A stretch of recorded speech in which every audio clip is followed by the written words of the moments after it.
अब न्यूटन का लॉ पढ़ाने का एक तरीका यह है कि आपने कहा the body at rest will be at rest, the body in motion will be in motion until and unless external force is applied on it. अब लड़का पढ़ा कि नहीं पढ़ा, यह किसी को नहीं पता।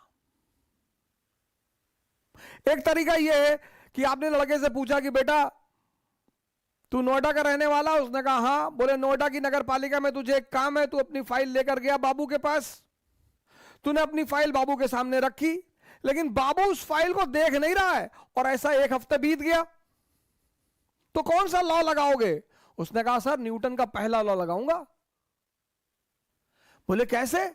बोले आप ही तो कहते हो sir the body at rest will be at rest, the body in motion will be in motion. तो फाइल के साथ 2000 रुपए की नोट भी रखूंगा सर, एक्सटर्नल फोर्स भी तो लगाऊंगा sir.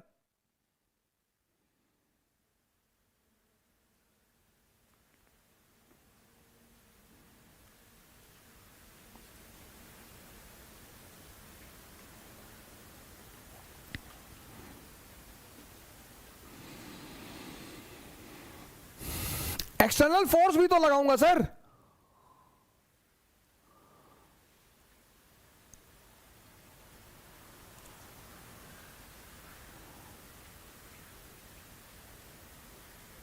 The body at rest will be at rest. The body in motion will be in motion until and unless any external force, लगा दिया एक्सटर्नल फोर्स, बाबू एक्शन में आ जाएगा, काम हो जाएगा मेरा सर। यह है पढ़ने का उद्देश्य। जिन चीजों को आप सीखते हो अगर उनका कोई उपयोग नहीं है, अभी आपसे कोई कहे रथ चलाना सीख लो, आप कहोगे उपयोग ही क्या है इसका जीवन में?